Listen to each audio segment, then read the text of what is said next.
ಜಾಲದ ಸಮಸ್ಯೆಯಿಂದಾಗಿ ನಾವು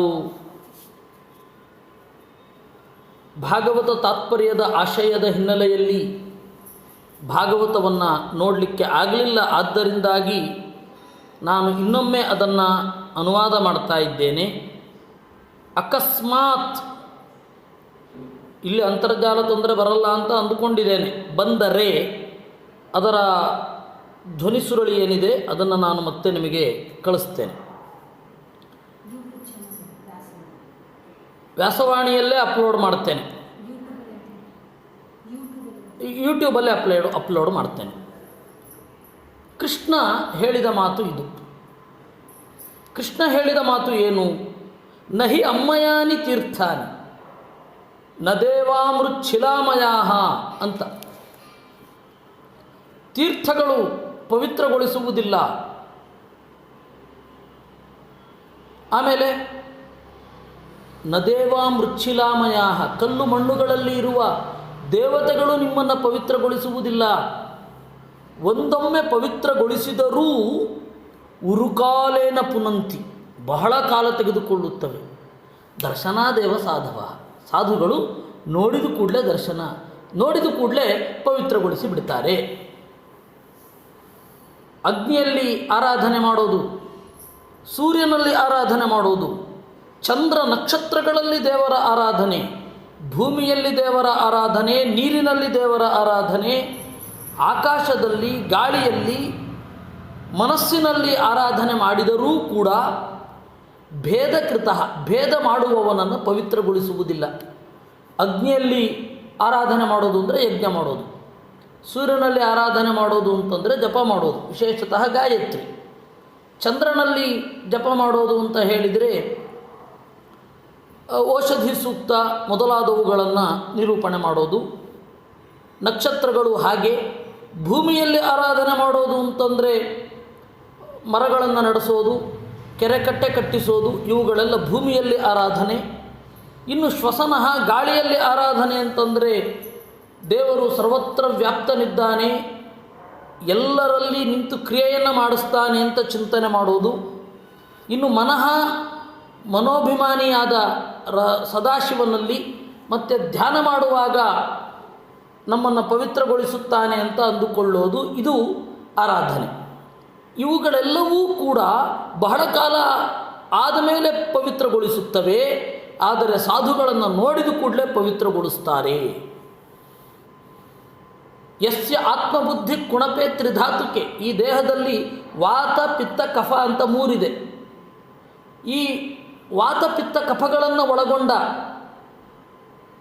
ದೇಹದಲ್ಲಿ ನಾನು ಅಂತನ್ನುವ ಬುದ್ಧಿ ಯಾರಿಗೆ ಇರುತ್ತೆ? ಯಾರಿಗೆ ಕಳತ್ರಾದಿಷು ಭೌಮ ಇಜ್ಜಧೀಹಿ, ಕಳತ್ರಾದಿಷು ಹೆಂಡತಿ ಮೊದಲಾದವರಲ್ಲಿ ಇವರು ನನ್ನವರು, ಜನ್ಮ ಜನ್ಮಾಂತರಕ್ಕೂ ನನ್ನ ಜೊತೆಯಲ್ಲಿ ಇರ್ತಾರೆ ಅಂತ ಹೇಳಿ ಯಾರಿಗೆ ಪ್ರಜ್ಞೆ ಬರುತ್ತೆ, ಯಾರಿಗೆ ನೀರಿನಲ್ಲಿ ಗಂಗೆ ಅಂತ ಹೇಳಿ ಬುದ್ಧಿ ಬರುತ್ತೆ, ಅವರು ಗೋಖರಹ, ಪ್ರಜ್ಞೆ ಇಲ್ಲದವರು ಅಂತ ಅರ್ಥ. ಅದಕ್ಕಿಂತ ಜ್ಞಾನಿಗಳನ್ನು ನೋಡಿದ ಕೂಡಲೇ ಪವಿತ್ರಗೊಳಿಸ್ತಾರೆ. ಏನು ಹಾಗಂದರೆ ಅಂತ ಪ್ರಶ್ನೆ. ಅದಕ್ಕೆ ಮಧ್ವರು ಹೇಳಿದರು, ನೋಡಿ, ತೀರ್ಥಾಭಿಮಾನಿ ದೇವತೆಗಳು ಪವಿತ್ರಗೊಳಿಸೋದು ಅಂದರೆ ಹೇಗೆ? ಜ್ಞಾನವನ್ನು ಕೊಡುವ ಮೂಲಕ. ತೀರ್ಥ ಸ್ನಾನ ಮಾಡಿದರೆ ಪವಿತ್ರ, ಇದು ನಮಗೆ ಪಾಪ ಎಲ್ಲ ಪರಿಹಾರ ಆಗತ್ತೆ. ಅದರ ಕುರು ಏನು? ಶಾಸ್ತ್ರದಲ್ಲಿ ನಮ್ಮ ಬುದ್ಧಿ ಓಡೋದು. ತೀರ್ಥಯಾತ್ರೆ ಮಾಡಿದೆವು ಅನ್ನೋದಕ್ಕೆ ಏನು ಫಲ? ಅದು ಯಶಸ್ವಿ ಆಯಿತು ಅಂತ ಹೆಂಗೆ ಅಂದ್ಕೋಬೇಕು ನಾವು? ಹೇಗೆ ಅಂದ್ಕೊಳ್ಬೇಕು ಅಂತಂದರೆ, ಶಾಸ್ತ್ರವನ್ನು ಓದುವ ಬುದ್ಧಿ ಬಂತು ಅಂದರೆ ತೀರ್ಥಯಾತ್ರೆ ಸರಿಯಾಗಿ ಮಾಡಿದ್ದೀವಿ ಅಂತ ಅರ್ಥ. ಶಾಸ್ತ್ರವನ್ನು ಓದಿ ಶಾಸ್ತ್ರದ ಮೂಲಕ ದೇವರನ್ನು ತಿಳ್ಕೊಳ್ಬೇಕು ಅಂತ ಬುದ್ಧಿ ಬಂದರೆ ಯಜ್ಞ ಸರಿಯಾಗಿ ಆಗಿದೆ ಅಂತ ಅರ್ಥ, ಶ್ರಾದ್ದ ಸರಿಯಾಗಿ ಆಗಿದೆ ಅಂತ ಅರ್ಥ. ಇಲ್ಲ ಅಂತಂದರೆ ಆ ಬುದ್ಧಿಯೇ ಬರೋಲ್ಲ, ಆಚೆ ಆ ಮನಸ್ಸೇ ಬರೋದಿಲ್ಲ ಆಚೆ, ಅಂದರೆ ನಮ್ಮ ಕ್ರಿಯೆ ಸರಿಯಾಗಿ ಆಗಿಲ್ಲ ಅಂತ ಅರ್ಥ. ಅವರು ಜ್ಞಾನವನ್ನು ಕೊಡಬೇಕು. ಯಾರ ಮೂಲಕ ಕೊಡಬೇಕು? ದೇವತೆಗಳು ಜ್ಞಾನಿಗಳ ಮೂಲಕವೇ ಕೊಡಬೇಕು. ಸರಿ, ಅದು ಬಹಳ ತಡ ಆಗತ್ತೆ. ಅಲ್ಲಿ ತನಕ ನಾವು ಈ ಭ್ರಮೆಯನ್ನು ಹೊತ್ತುಕೊಂಡೇ ತಿರುಗ್ತಾ ಇರ್ತೇವೆ. ಆ ಭ್ರಮೆ ಪರಿಹಾರ ಮಾಡೋದು ಜ್ಞಾನಿಗಳು. ಅವ್ರ ಹತ್ರ ಹೋದರೆ ನೇರವಾಗಿ ತೀರ್ಥಾಭಿಮಾನಿ ದೇವತೆಗಳು ಒಳಗಡೆ ನಿಂತು ಅವರಿಗೆ ಬುದ್ಧಿಯನ್ನು ಕೊಡ್ತಾರೆ. ಅಂದರೆ ಎದುರುಗಡೆ ಇರುವವರಿಗೆ ಯಾರು ನಾವು ಜ್ಞಾನಿಗಳ ಹತ್ರ ಹೋಗ್ತೇವೆ ಅವರ ಅರಿವನ್ನು ಕೊಡ್ತಾರೆ. ಇದು ನೇರವಾಗಿ, ಅದಕ್ಕೆ ಹೇಳಿದ್ದು ತೀರ್ಥಾಭಿಮಾನಿ ದೇವತೆಗಳು ನೇರವಾಗಿ ಅರಿವನ್ನು ಕೊಡೋದಿಲ್ಲ. ಗುರುಗಳಲ್ಲಿದ್ದೇ ಅರಿವು ಕೊಡಬೇಕಾ? ಜ್ಞಾನಿಗಳಲ್ಲಿ ಇದ್ದು ಅರಿವನ್ನು ಕೊಡ್ತಾರೆ. ನಾವು ಕೇವಲ ಇದರ ಅರಿವಿಲ್ಲದೆ ತೀರ್ಥಯಾತ್ರೆಗೆ ಏನು ಫಲ, ತೀರ್ಥಯಾತ್ರೆಯ ನಿಜವಾದ ಫಲ ಏನು ಅನ್ನೋದು ನೇರವಾಗಿ ನಮಗೆ ಕಮ್ಯುನಿಕೇಟ್ ಆಗಲ್ಲ. ಹೀಗೆ ಸುತ್ತಿ ಬಳಸಿ ಬರಬೇಕು. ಅದ್ರ ಬದಲು ಜ್ಞಾನಿಗಳು ನೋಡಿದ ಕೂಡಲೇ, ನೋಡು ತೀರ್ಥಕ್ಷೇತ್ರ ಯಾತ್ರೆಗೆ ಹೋಗಬೇಕು ಅಂದರೆ ಈ ಭಾವನೆ ಇರಬೇಕು ನಿನಗೆ, ಯಜ್ಞ ಮಾಡಬೇಕು ಅಂತಂದರೆ ಈ ಭಾವನೆ ಇರಬೇಕು ನಿನಗೆ ಅಂತ ಹೇಳಿಬಿಡ್ತಾರೆ. ಆವಾಗ ನಮಗೆ ಭ್ರಮೆ ಉಂಟಾಗಲ್ಲ, ನೇರವಾಗಿ ಜ್ಞಾನವನ್ನು ಪಡಿತೇವೆ. ಆ ಜ್ಞಾನದಿಂದ ತೀರ್ಥಕ್ಷೇತ್ರ ಯಾತ್ರೆ ಮಾಡೋದು, ಶ್ರಾದ್ದ ಮಾಡೋದು ಮೊದಲಾದವುಗಳನ್ನು ಮಾಡ್ತೇವೆ, ಉದ್ಧಾರ ಆಗಿಬಿಡ್ತೇವೆ. ಇದನ್ನು ಹೇಳಿದ್ದು ದರ್ಶನಾದೇವ ಸಾಧವ. ಯಾಕೆಂದರೆ ಒಂದು ಕೊಂಕಣ ಸುತ್ತಿ ಮೈಲಾರ ಬಂದ ಹಾಗೆ, ಕನ್ನಡದಲ್ಲಿ ಒಂದು ಗಾದೆ ಉಂಟು, ಕೊಂಕಣ ಸುತ್ತಿ ಮೈಲಾರಕ್ಕೆ ಬರೋದು ಅಂತ. ತೀರ್ಥಕ್ಷೇತ್ರ ಯಾತ್ರೆ ಮಾಡಬೇಕು, ಅದರಲ್ಲಿ ಭಕ್ತಿ ಇದ್ದರೆ ಋಷಿಗಳು, ಜ್ಞಾನಿಗಳು ಮತ್ತು ದೇವತೆಗಳು ಪ್ರೀತರಾಗಬೇಕು. ಆ ದೇವತೆಗಳು ಜ್ಞಾನಿಗಳ ಮೂಲಕ ಅರಿವು ಕೊಡಬೇಕು. ಅದೇ ಜ್ಞಾನಿಗಳ ಮೂಲಕ ಹೋಗಿಬಿಟ್ರೆ ಅದೇ ತೀರ್ಥಾಭಿಮಾನಿ ದೇವತೆಗಳೇ ಜ್ಞಾನಿಗಳ ಒಳಗಡೆ ಇದ್ದು ಅದನ್ನು ತಮ್ಮ ಅರಿವನ್ನು ಕೊಡ್ತಾರಾ? ಇಂದ್ರ ಅಂದರೆ ಯಾರು, ಅಗ್ನಿ ಅಂದರೆ ಯಾರು ಅಂತ ಅರಿವು ಕೊಡ್ತಾರಾ ಅವರು? ಈ ಹಿನ್ನೆಲೆಯಲ್ಲಿ ತೀರ್ಥಕ್ಷೇತ್ರಕ್ಕಿಂತ ಬೇಗ ಜ್ಞಾನಿಗಳು ಜ್ಞಾನ ಕೊಡ್ತಾರೆ ಅಂತ ಕೃಷ್ಣನ ಅಭಿಪ್ರಾಯವೇ ವಿನಃ ತೀರ್ಥಕ್ಷೇತ್ರದ ಬಗೆಗೆ ನೀವು ಹೋಗಬೇಡಿ ಅಂತಲ್ಲ. ತೀರ್ಥಕ್ಷೇತ್ರ ಯಾತ್ರೆಗೆ ಹೋಗಬೇಡಿ ಅಂತ ಅರ್ಥ ಅಲ್ಲ. ಹಾಗಂತ ಹೇಳಿ ತೀರ್ಥಕ್ಷೇತ್ರ ಯಾತ್ರೆಯೇ ಸಾಕು, ನಿಮಗೆ ಜ್ಞಾನ ಯಾಕೆ ಅಂತನೂ ಅಲ್ಲ. ಅದರೆಲ್ಲವೂ ಕೂಡ ಒಟ್ಟಿಗೆ ನಮ್ಮನ್ನು ಸೇರುತ್ತೆ. ಇದು ಇರೋದು ಕೃಷ್ಣನ ಅಭಿಪ್ರಾಯ ಆ ರೀತಿ. ಆದರೆ ನಮಗೇನು ಅನಿಸುತ್ತೆ, ದೇಹವನ್ನು ನೋಡಿದಾಗ ನಾವೇ ದೇಹ ಅಂತ ಅನ್ನಿಸಿಬಿಡುತ್ತೆ. ಅದರಿಂದ ತಪ್ಪು ತಿಳುವಳಿಕೆ ಬರುತ್ತೆ. ಯಾಕೆಂದರೆ ದೇಹಕ್ಕೆ ಇರುವ ನ್ಯೂನತೆಗಳೆಲ್ಲ ನಮ್ಮದು ಅಂತ ನಾವು ಅಂದುಕೊಳ್ತೇವೆ, ಆತ್ಮನದ್ದು ಅಂತ ಅಂದುಕೊಳ್ತೇವೆ. ಅಂಗವಿಕಲ ಅಷ್ಟೇ ವಿನಃ ವಿಕಲಚೇತನ ಅಲ್ಲ. ಅಂದರೆ ಅಂಗವೈಕಲ್ಯ ಮಾತ್ರ ಆಗೋದು. ಇನ್ನು ದೇವರನ್ನು ಮತ್ತು ತನ್ನನ್ನು ಒಂದೇ ಅಂತ ತಿಳಿದುಕೊಳ್ಳೋದು, ದೇವರನ್ನು ಪ್ರತಿಮೆ ಅಂತ ಅಂದುಕೊಳ್ಳೋದು ಎರಡು ಸಮಾನ ಅಂತ ಆಚಾರ್ಯರು ಹೇಳಿದರು. ಅದಕ್ಕೆ ಬಹಳ ಎಚ್ಚರಿಕೆಯಿಂದ ನಾವು ಮುಂದುವರಿಬೇಕು. ಈ ರೀತಿ ಯಾರು ತಿಳಿತಾನೆ ಅವನು ಗೋಖರಃ. ಗೋಖರ ಅಂತಂದ್ರೇನು? ಮನುಷ್ಯರ ಒಳಗಡೆ ಇರುವ ಎತ್ತು ಅಥವಾ ಕತ್ತೆ. ಅವನಿಗೇನು ಅರ್ಥವೇ ಆಗಲ್ಲ ಅಂತ ಅಷ್ಟು ಉತ್ಕಟವಾಗಿ ಕೃಷ್ಣ ಬೈದಿದ್ದಾನೆ. ಇಷ್ಟನ್ನು ನಾವು ನಿನ್ನೆ ನೋಡಿದ್ದಿದ್ದು. ಆದರೆ ಅಂತರ್ಜಾಲದ ಸಮಸ್ಯೆಯಿಂದಾಗಿ ಇದನ್ನು ಮತ್ತೆ ನಾನಿವತ್ತು ಪುನರಾವೃತ್ತಿ ಮಾಡಬೇಕಾಯಿತು. ವಸ್ತುತಃ ಇದು ಹಾರ್ಷ್ ಅಂತ ಅನಿಸುತ್ತೆ. ನಾವು ಈ ತನಕ ನಂಬಿಕೊಂಡ ಬಂದ ಮೌಲ್ಯಗಳೆಲ್ಲ ತಲೆಕೆಳಕಾಗುವಂತೆ ಇದೆ. ಆದರೆ ಇರೋದು ಹೀಗೆ, ನಾವೇನು ಮಾಡೋಣ? ನಾವು ಬದಲಾಯಿಸ್ತಾ ಇಲ್ಲ, ಅದು ಇರೋದು ಹಾಗೆ. ತಥಾಚ ಕೃಷ್ಣ ಜ್ಞಾನಿಗಳಿಗೆ ಮಹತ್ವ ಕೊಟ್ಟಿದ್ದು ಆ ಹಿನ್ನೆಲೆಯಲ್ಲಿ. ಅದರಿಂದ ಉತ್ತಮರನ್ನು ಅಧಮರು ಅಂತ ಅಂದುಕೊಳ್ಬಾರದು, ಅಧಮರನ್ನು ಉತ್ತಮರು ಅಂತ ಅಂದುಕೊಳ್ಳಬಾರದು, ಅಸಮರನ್ನು ಸಮ ಅಂತ ಅಂದುಕೊಳ್ಳಬಾರದು, ಸಮರನ್ನು ಅಸಮಾಂತ ಚಿಂತನೆ ಮಾಡಬಾರದು. ನಾವು ದೇವತೆಗಳ ವಿಚಾರದಲ್ಲಿ ಈ ಎಲ್ಲ ತಪ್ಪುಗಳನ್ನು ಮಾಡುತ್ತೇವೆ, ಮಾಡುವ ಸಾಧ್ಯತೆಗಳಿದೆ.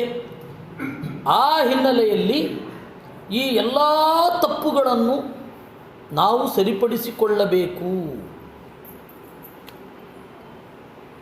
ಹಾಗೆ ಸರಿಪಡಿಸಿಕೊಳ್ಳುವಾಗ ಜ್ಞಾನಿಗಳ ಸಹಾಯ ಬೇಕು.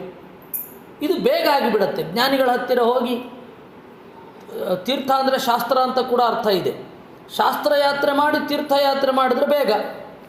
ಅದು ಬಿಟ್ಟು ನಾವು ಶಾಸ್ತ್ರಯಾತ್ರೆ ತೀರ್ಥಯಾತ್ರೆ ಅಂತ ಹೋಗಿ ಅಲ್ಲಿಗೆಲ್ಲ ಹೋಗಿ ಬಂದಾಗ ಅದು ಯಾವಾಗ ಜ್ಞಾನ ಬರುತ್ತೋ ದೇವರಿಗೆ ಗೊತ್ತು. ಆ ಹಿನ್ನೆಲೆಯಲ್ಲಿ ಕೃಷ್ಣ ಹೇಳಿದ್ದು ದರ್ಶನಾದೇವ ಸಾಧವ ಅಂತ. ಅಂದರೆ ಹೊರಗಡೆಯ ಕ್ರಿಯೆ ಏನಿದೆ ಅದಕ್ಕೆ ಹೆಚ್ಚಿನ ಮಹತ್ವವನ್ನು ಕೃಷ್ಣ ಕೊಟ್ಟಿಲ್ಲ. ಒಳಗಡೆಯ ಬೆಳವಣಿಗೆ ಏನು ಇದೆ ಅದಕ್ಕೇನೇ ಕೃಷ್ಣ ಮಹತ್ವ ಕೊಟ್ಟಿರೋದು, ಹೊರಗಡೆಯ ಆಡಂಬರಕ್ಕಲ್ಲ, ಹೊರಗಡೆಯ ನಡೆಗಲ್ಲ. ಯಾವುದು ನಾವಿವತ್ತೇನು ಹೊರಗಡೆ ಅಂತ ಏನಿದ್ದೇವೆ ಅದು ಯಾವುದಕ್ಕೂ ಕೃಷ್ಣ ಬೆಲೆ ಕೊಟ್ಟಿಲ್ಲ. ಇದು ಅಲ್ಲಿ ಇರುವಂಥದ್ದು. ಇದನ್ನು ಕೇಳಿ ಋಷಿಗಳು ಏನು ಯಾವ ರೀತಿ ರಿಯಾಕ್ಟ್ ಮಾಡಿರಬೇಕು ಅವರು. ದೇವರ ಸ್ಮರಣೆಯಿಂದಲೇ ಅವರಿಗೆ ಆ ಮಹತ್ವ ಬಂದಿರೋದು ಜ್ಞಾನಿಗಳಿಗೆ. ಜ್ಞಾನಿಗಳು ಏಕೆ ನಮಸ್ಕಾರ ಮಾಡಲು ಅರ್ಹರು?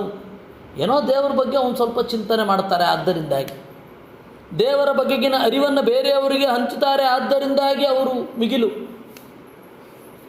ಸರಿ, ಆ ದೇವರೇ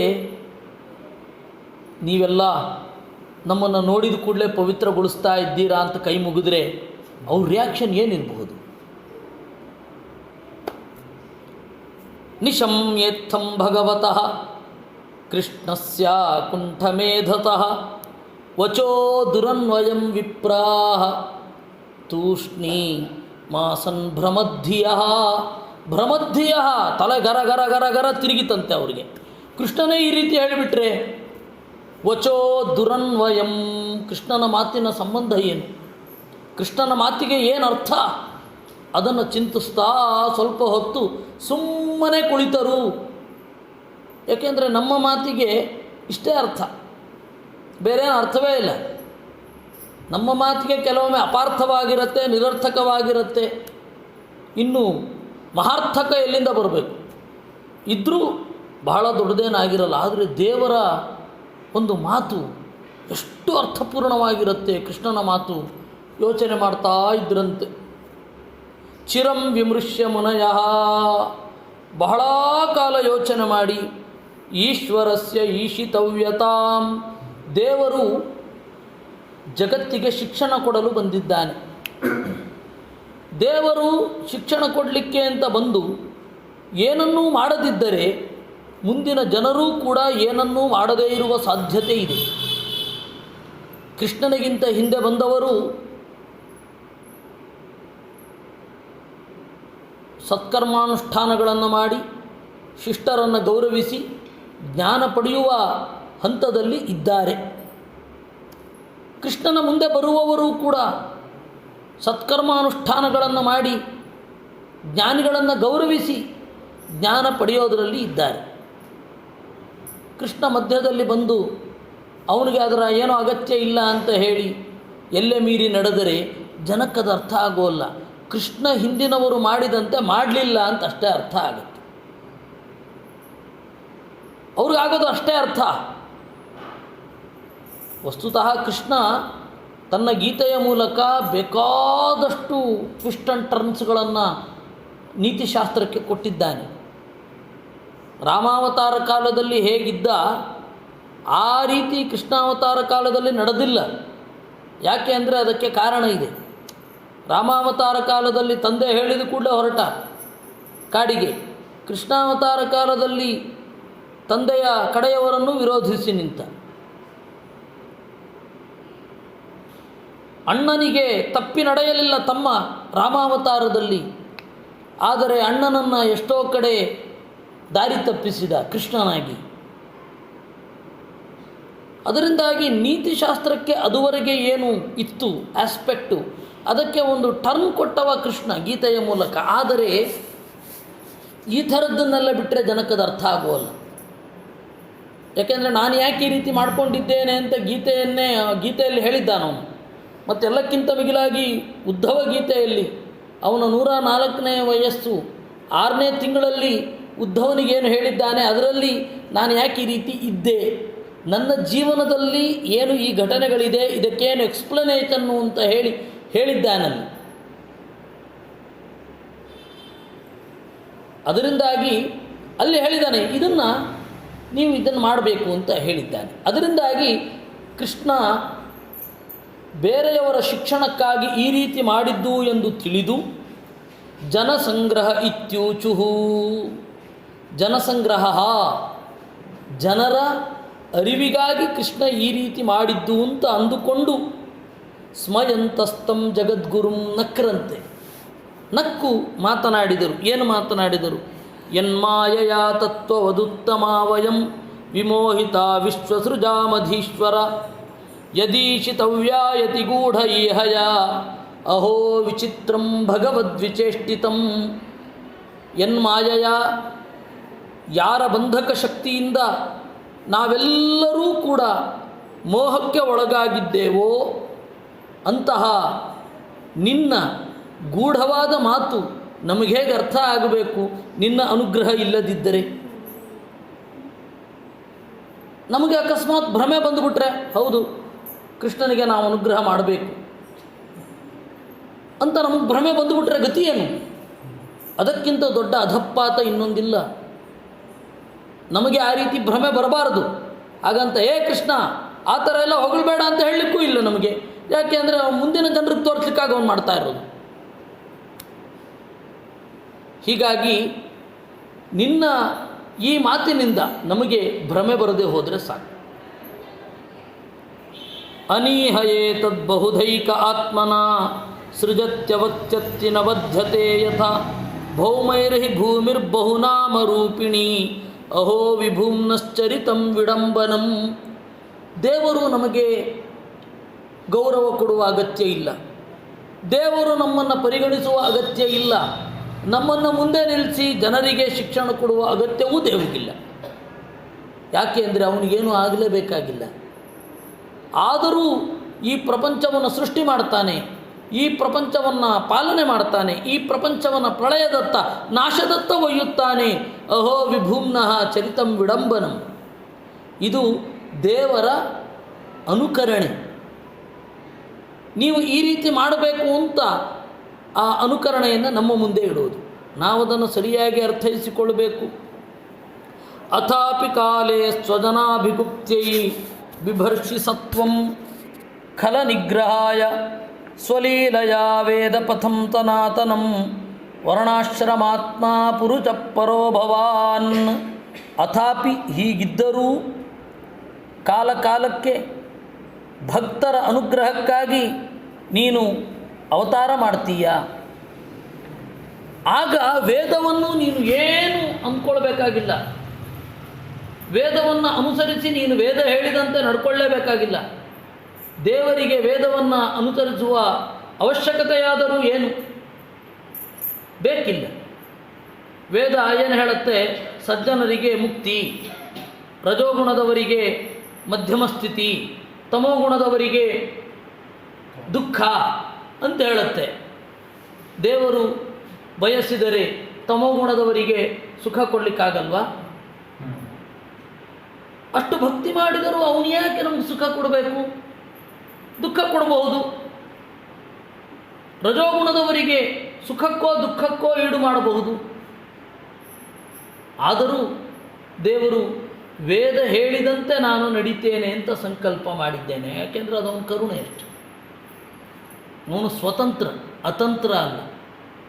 ಸ್ವತಂತ್ರ ಅಂದರೆ ಸೆಲ್ಫ್ ಡಿಪೆಂಡೆಂಟ್ ಅಂತ ಅರ್ಥ.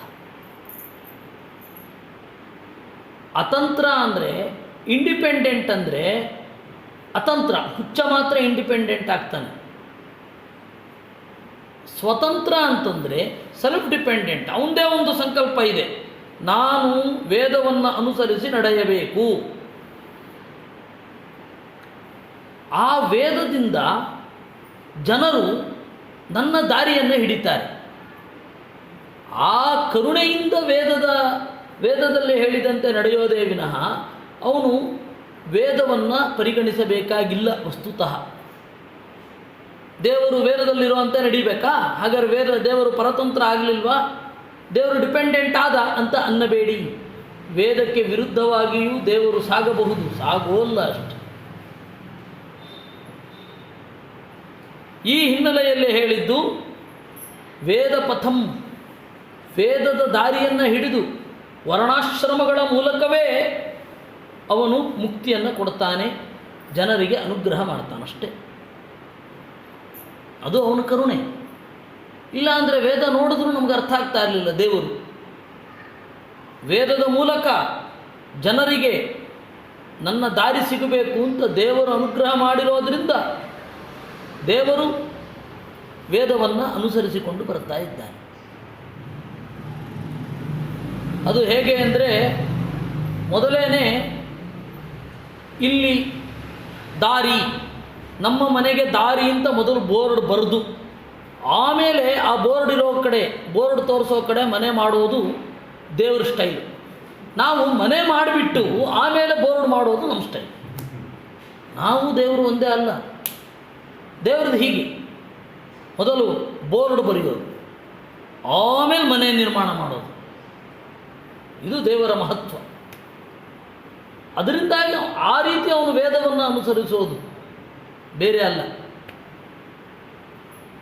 ಬ್ರಹ್ಮತೆ ಹೃದಯಂ ಶುಕ್ಲಂ ತಪಸ್ವಾಧ್ಯಾಯ ಸಂಯಮೈ ಯತ್ರೋಪಲಬ್ಧಂ ಸುವ್ಯಕ್ತಂ ಅವ್ಯಕ್ತಂಚ ತತಃಪರಂ.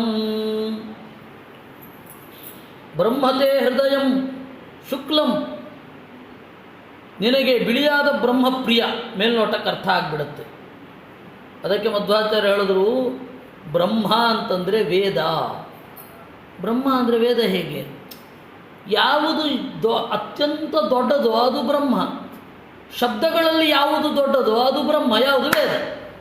ಅದಕ್ಕೆ ಶಬ್ದ ಬ್ರಹ್ಮ ಅಂತ ಕರೀತಾರೆ. ಬ್ರಾಹ್ಮಣ ಅಂದರೆ ಗೊತ್ತಾಯ್ತಲ್ಲ. ಹೀಗೆ ಯಾರು ಬ್ರಹ್ಮ ವೇದವನ್ನು ಅಧ್ಯಯನ ಮಾಡಿರ್ತಾನೆ ಅವನು ಬ್ರಾಹ್ಮಣ. ಬ್ರಹ್ಮ ಜಾನಾತಿ ಅಣತಿ. ಯಾರು ಬ್ರಹ್ಮ ವೇದವನ್ನು ಅಧ್ಯಯನ ಮಾಡಿರ್ತಾನೆ ಅವನು ಬ್ರಾಹ್ಮಣ ಅಂತ ಕರೆಯೋದು. ಈ ಹಿನ್ನೆಲೆಯಲ್ಲಿ ಬ್ರಹ್ಮತೆ ಹೃದಯಂ, ವೇದ ನಿನ್ನ ಹೃದಯ ಅಂದರೆ ಏನರ್ಥ? ಅದಕ್ಕೆ ಮಧ್ವಾಚಾರ್ಯ ಹೇಳಿದ್ರು, ಹೃದಯಂ ಪ್ರಿಯಂ ಅಂತ ವ್ಯಾಖ್ಯಾನ ಬರೋದು ಅಷ್ಟೇ. ನಮಗೆಲ್ಲಿ ಡೌಟು, ಅಲ್ಲಿ ಮಾತ್ರ ವ್ಯಾಖ್ಯಾನ ಬರೋದು. ಆಚಾರ್ಯರು ಬಹಳ ಸಂಕ್ಷಿಪ್ತ, ಇಷ್ಟೇ ಮಾತಾಡೋದು. ಹೃದಯಂ ಪ್ರಿಯಂ ಅಷ್ಟೇ ವ್ಯಾಖ್ಯಾನ, ನಮ್ಗೆ ಅರ್ಥ ಆಯಿತು. ದೇವರಿಗೆ ವೇದ ಅನ್ನೋದು ಪ್ರಿಯ. ದೇವರು ವೇದವನ್ನು ಪ್ರೀತಿಸುತ್ತಾನೆ. ಅದರಿಂದಾಗಿ ವೇದ ಹೇಳಿದ್ದಂತೆ ಭಕ್ತರಿಗೆ ಅನುಗ್ರಹ ಮಾಡ್ತಾನೆ. ವೇದ ಹೇಳಿದಂತೆ ದೇವರು ಇದ್ದಾನೆ. ವೇದ ಹೇಳದಂತೆಯೂ ದೇವರು ಇರಬಹುದು. ವೇದ ಹೇಳದಂತೆ ಇರುವವರನ್ನು ದೇವರು ಅನುಗ್ರಹಿಸಬಹುದು, ಆದರೆ ಅನುಗ್ರಹಿಸೋಲ್ಲ. ಹೃದಯ ಅಂದರೆ ಈಗ ಅರ್ಥ ಆಯಿತು ನಮಗೆ. ಆದಿತ್ಯ ಹೃದಯ ಅಂದರೆ ಸೂರ್ಯನ ಎದೆ ಅಂತನ ಅರ್ಥ. ಮತ್ತೇನು? ಸೂರ್ಯನಿಗೆ ಪ್ರಿಯ. ಲಕ್ಷ್ಮೀ ಹೃದಯ ಅಂದರೆ ಲಕ್ಷ್ಮಿಗೆ ಪ್ರಿಯ. ನಾರಾಯಣ ಹೃದಯ ಎಲ್ಲ ನಮ್ಗೆ ಅರ್ಥ ಆಯಿತು ಈಗ. ಓಹ್ ಹೀಗೆ ಅಂತ ಒಂದು ವ್ಯಾಖ್ಯಾನ ಹೀಗಿರಬೇಕು. ಒಂದು ಬರೆದ್ರೆ 10 ಅರ್ಥ ಆಗಬೇಕು. ಅದು ವ್ಯಾಖ್ಯಾನ ಅಂತ ಕರೀತಾರೆ. ಒಂದು ಹೇಳಿದರೆ, ಒಂದು ಕಾವ್ಯ ಹೇಳಿದರೆ ಅದು 10 ಆ ಥರ 10 ಹೊಳಿಬೇಕು. ಅದನ್ನು ಕಾವ್ಯ ಅಂತ ಕರೀತಾರೆ. ಲೈನ್ ಕೆಳಗಡೆ ಲೈನ್ ಅಲ್ಲ. ತಥಾಚ ಬ್ರಹ್ಮತೆ ಹೃದಯಂ ಶುಕ್ಲಂ. ಶುಕ್ಲಂ, ಯಾವ ದೋಷವೂ ಇಲ್ಲದ ವೇದ ನಿನಗೆ ಪ್ರಿಯ. ದೋಷ ಇಲ್ಲ ಅಂದರೆ ಪೌರುಷೇಯ ಮೊದಲಾದ ದೋಷಗಳಿಲ್ಲದೆ ಇರೋದು. ಯಾಕೆಂದರೆ ಪುರುಷ ಮಾತು ಸ್ವಯಂ ದುಷ್ಟ ಅಲ್ಲ. ಮಾತು ಏನಿದೆ ಮಾತು ಅಷ್ಟೇ. ಆ ಮಾತಿನಲ್ಲಿ ದೋಷ ಬರೋದು ಯಾಕೆ? ಹೇಳುವವನ ದೋಷ ಮಾತಿನಲ್ಲಿ ಕಾಣುತ್ತೆ. ಮಾತೇ ದುಷ್ಟ ಅಲ್ಲ. ಅರ್ಥ ಆಯ್ತಾ? ಮಾತೇ ದುಷ್ಟ ಅಲ್ಲ. ಹೇಳುವವನ ದೋಷದ ಮೇಲೆ ಮಾತು ಹೊರಡುತ್ತೆ.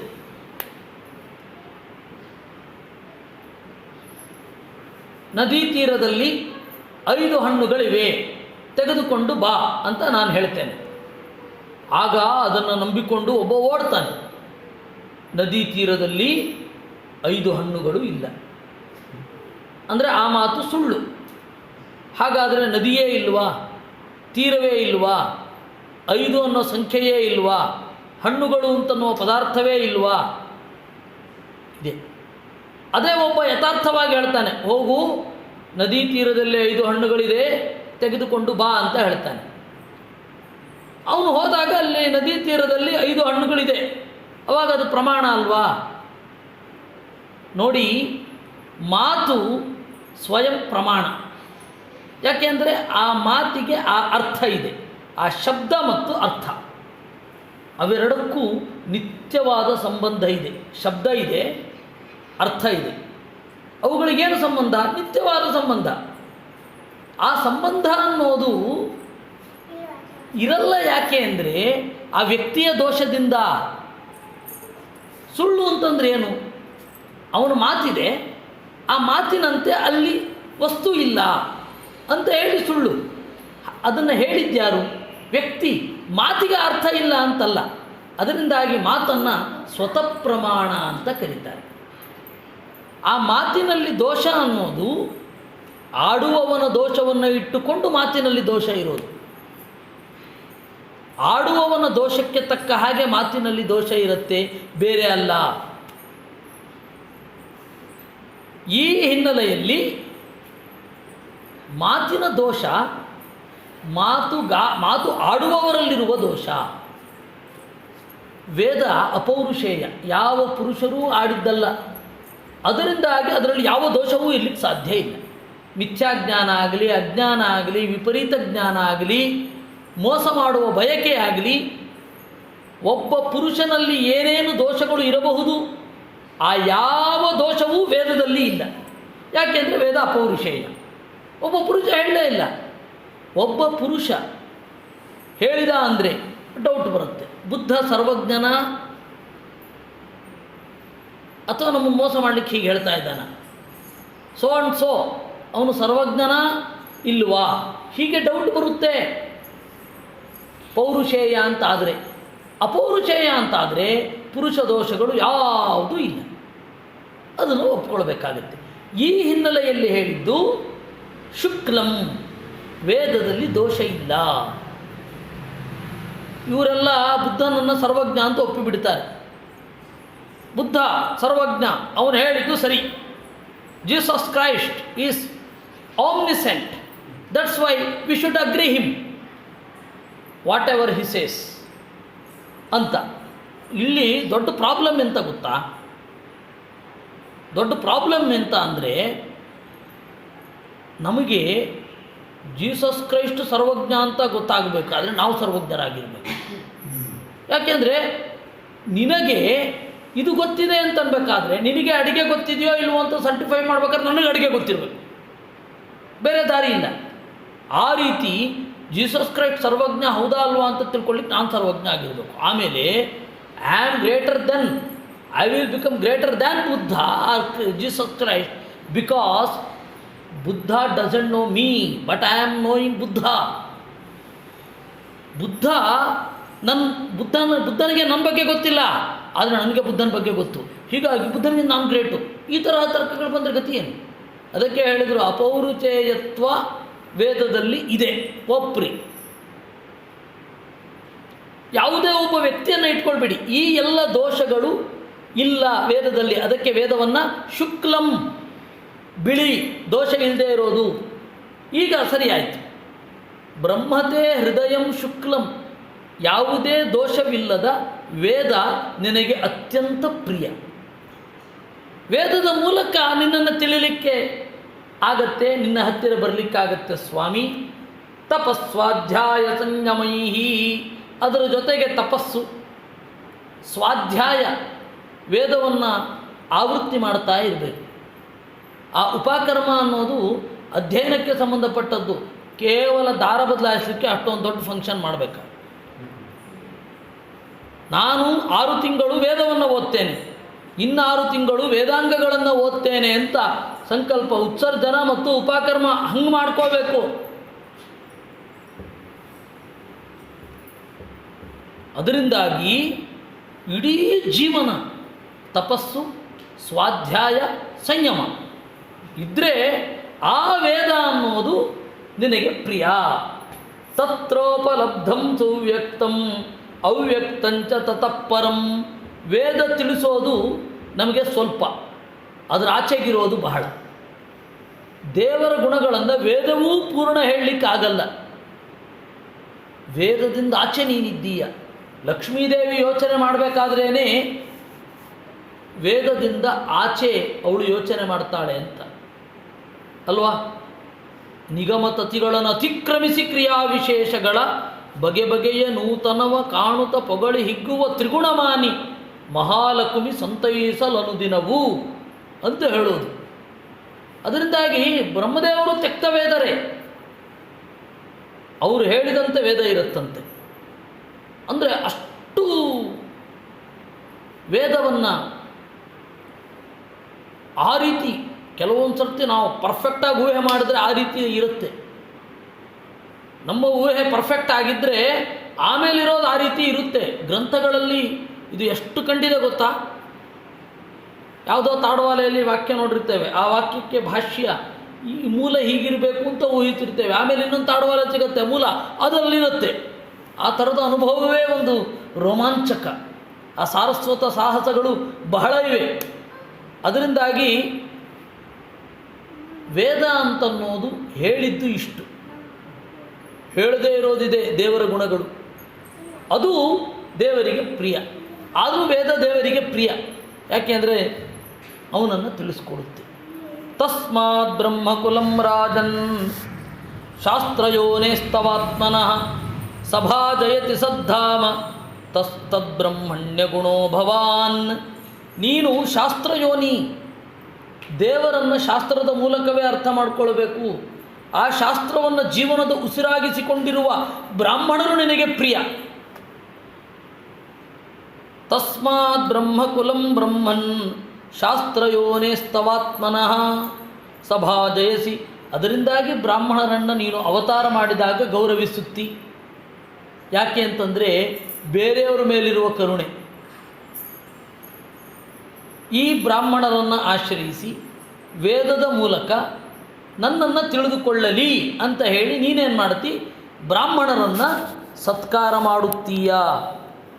ಅಜ್ಜನೋ ಜನ್ಮ ಸಾಫಲ್ಯಂ ವಿದ್ಯಾಯಾಸ್ತಪಸೋ ದೃಶಃ ತ್ವಯಾ ಸಂಗಮ್ಯ ಸಂಗತ್ಯಾಯತ್ವನ್ನ ಶ್ರೇಯಸಾಂ ಪರಃ. ಅದ್ಯನೋ ಜನ್ಮ ಸಾಫಲ್ಯಂ. ನಾವು ಇವತ್ತು ಹುಟ್ಟಿದ್ದಕ್ಕೆ ಸಾರ್ಥಕ ಆಯಿತು, ನಾವು ಓದಿದ್ದಕ್ಕೆ ಇವತ್ತು ಸಾರ್ಥಕ ಆಯಿತು, ನಮ್ಮ ಆಲೋಚನೆಗಳೆಲ್ಲ ಇವತ್ತು ಸಾರ್ಥಕ ಆದವು. ಯಾಕೆ ಅಂದರೆ ನಿನ್ನ ಜೊತೆಗೆ ನಾವು ಬಂದೆವಲ್ಲ. ನಯಂ ವಿದಂತ್ಯಮೀ ಭೂಪಾಃ ನಮಸ್ತಸ್ಮೈ ಭಗವತೆ ಕೃಷ್ಣಾಯ ಕುಂಠಮೇಧಸೆ ಸ್ವಯೋಗ ಮಾಯಯಾಚ್ಛನ್ನ ಮಹಿಮ್ನೇ ಪರಮಾತ್ಮನೇ. ಅಕುಂಠ ಮೇಧಸೆ ಎಂದೂ ಅಜ್ಞಾನ ಮಸುಕದ ಸ್ವಯೋಗ ಮಾಯೆಯ ತನ್ನ ಇಚ್ಛೆಯಿಂದಲೇ ಛನ್ನ ಮಹಿಮ್ನೇ, ತನ್ನ ಮಹಿಮೆಯನ್ನು ಮುಚ್ಚಿಟ್ಟುಕೊಂಡಿರುವ ಪರಮಾತ್ಮನೇ, ಎಲ್ಲರಿಗಿಂತ ಮಿಗಿಲಾದ ನಿನಗೆ ನಮ್ಮ ನಮಸ್ಕಾರ. ನಯಂ ವಿದಂತ್ಯಮೀ ಭೂಪಾಃ ಏಕಾರಾಮಾಶ್ಚ ಸಾತ್ವತಾಃ ಮಾಯಾಜವನಿಕಾಚ್ಛನ್ನಮಾತ್ಮಾನಂ ಕಾಲಮೀಶ್ವರಂ. ಆದರೆ ದುರಂತ ಎಂತ ಗೊತ್ತಾ ಕೃಷ್ಣ, ನಿನ್ನನ್ನು ಯಾದವರೇ ಸರಿಯಾಗಿ ತಿಳಿದಿಲ್ಲ. ಮಾಯಾಜವನಿಕಾಚ್ಛನ್ನಂ, ನಿನ್ನ ಬಂಧಕ ಶಕ್ತಿ ಎಂಬ ಪರದೆ ಅದರಿಂದ ನೀನು ಮುಚ್ಚಿಕೊಂಡಿರುವೆ. ಆದ್ದರಿಂದಾಗಿ ಅವರು ತಿಳಿದಿಲ್ಲ. ಯಾದವರಿಗೆ ಬಹಳ ದೊಡ್ಡ ಭ್ರಮೆಗಳಿತ್ತಂತೆ. ಕೆಲವೆಲ್ಲ ಅವಾಗವಾಗ ಹೋಗ್ತಾ ಇತ್ತು, ಅವಾಗವಾಗ ಬರ್ತಾ ಇತ್ತು. ಅವರೆಲ್ಲ ದೇವತೆಗಳೇ ಯಾದವರು. ಅವಾಗವಾಗ ಬರ್ತಾ ಇತ್ತು, ಅವಾಗವಾಗ ಹೋಗ್ತಾ ಇತ್ತು. ಏನು? ಕೃಷ್ಣನ ಸ್ಟ್ರಾಟಜಿಯನ್ನು ಹೇಗಾದರೂ ಮಾಡಿ ಅಟ್ಯಾಕ್ ಮಾಡಬೇಕು, ಕೃಷ್ಣನ ಸ್ಟ್ರಾಟಜಿಯನ್ನು ಹೇಗಾದರೂ ಮಾಡಿ ಬ್ಲ್ಯಾಕ್ ಮಾಡಬೇಕು, ನಾವು ರಾಜಕೀಯ ತಂತ್ರದಲ್ಲಿ ಪರಿಣತರು ಅಂತ ಯಾದವರಿಗೆ ಭ್ರಮೆ ಇತ್ತಂತೆ. ಕೃಷ್ಣನ ಬಣ ರಾಮನ ಬಣ ಅಂತ ಎರಡಾಗೂ ಹೋಗಿತ್ತು ಅಂತ ಹೇಳ್ತಾರೆ. ಕೆಲವರಿಗೆ ದುರ್ಯೋಧನನ ಪರ ಒಲವು ಯಾದವರಿಗೆ ರೀ, ಕೆಲವರಿಗೆ ಪಾಂಡವರ ಪರ ಒಲವು, ಸಾತ್ಯಕಿ ಮೊದಲಾದವರಿಗೆ ಪಾಂಡವರ ಪರ ಒಲವು, ದುರ್ಯೋಧನಾದಿಗಳಿಗೆ ಇದು ಕೃತವರ್ಮಾದಿಗಳಿಗೆ ಬಲರಾಮನಿಗೆ ಸ್ವಯಂ ದುರ್ಯೋಧನನ ಪರವಲವು. ಒಂದೇ ದೇಶ, ಎರಡು ಮನೋಭಾವ. ಇವತ್ತು ಇದ್ದ ಹಾಗೇನೆ ಅವತ್ತೂ ಇತ್ತು. ದುರ್ಯೋಧನನಿಗೆ ಒಳ್ಳೆಯದು ಮಾಡಬೇಕು ಅಂತ ಹೇಳಿ ಕೃತವರ್ಮಾದಿಗಳೆಲ್ಲ ಪ್ರಯತ್ನ ಪಡ್ತಾ ಇದ್ದರು, ಬಲರಾಮ ಮೊದಲಾದವರೆಲ್ಲ. ಅವನು ವಾದ ಮಾಡೋದು ನೋಡಬೇಕು. Balarama you will be astonished, ಉದ್ಯೋಗ ಪರ್ವದಲ್ಲಿ ಬರುತ್ತೆ, ಪಾಂಡವರದ್ದೇ ತಪ್ಪು, ದುರ್ಯೋಧನನದ್ದು ತಪ್ಪಿಲ್ಲ ಅಂತ ಪ್ರೂವ್ ಮಾಡಿಬಿಡ್ತಾನೆ. ಅವನ ವಾದ ಎಷ್ಟು ಪ್ರಬಲವಾಗಿದೆ ಗೊತ್ತಾ? ಜೂಜು ತಪ್ಪಲ್ಲ. ಅದಕ್ಕೆ ಸಾತ್ಯಕಿ ಚೆನ್ನಾಗಿ ಅಟ್ಯಾಕ್ ಮಾಡ್ತಾನೆ. ಜೂಜಾಕ್ ತಪ್ಪಲ್ಲ. ಒಬ್ಬನಿಗೆ ತನ್ನ ಬಲದ ಮೇಲೆ ನಂಬಿಕೆ ಇದ್ದರೆ, ತನ್ನ ಕಾರ್ಯದ ಬಗ್ಗೆ ನಿಷ್ಠೆ ಇದ್ದರೆ, ಆತ್ಮವಿಶ್ವಾಸ ಇದ್ದರೆ ಜೂಜಾಕ್ ಆಡ್ತಾನೆ. ಬಲರಾಮ ಈ ತರಹ ಎಲ್ಲ ಮಾತನಾಡಬೇಡ ಅಂತ ಕೃಷ್ಣನ ಮುಂದೆ ನಿರಾಕರಣೆ ಮಾಡಿಬಿಡ್ತಾನೆ. ಕೃಷ್ಣ ಒಂದು ಮಾತಾಡಲ್ಲ. ಅದನ್ನು ಅವನು ನೆನಪಿಸ್ಕೋ. ಅದೇ ಅವನಿಗೆ ಸಂದೇಶ ಬಲರಾಮನಿಗೆ. ದುರ್ಯೋಧನ ಕೇಳಲಿಕ್ಕೆ ಬಂದಾಗ ನನ್ನನ್ನು ಸಾತ್ಯಕಿ ಚೆನ್ನಾಗಿ ಬೈದ, ನಿನ್ನ ಪರವಾಗಿ ಮಾತನಾಡಿದ್ದಕ್ಕೆ ಕೃಷ್ಣ ಒಂದು ಮಾತು ಹೇಳಿಲ್ಲ.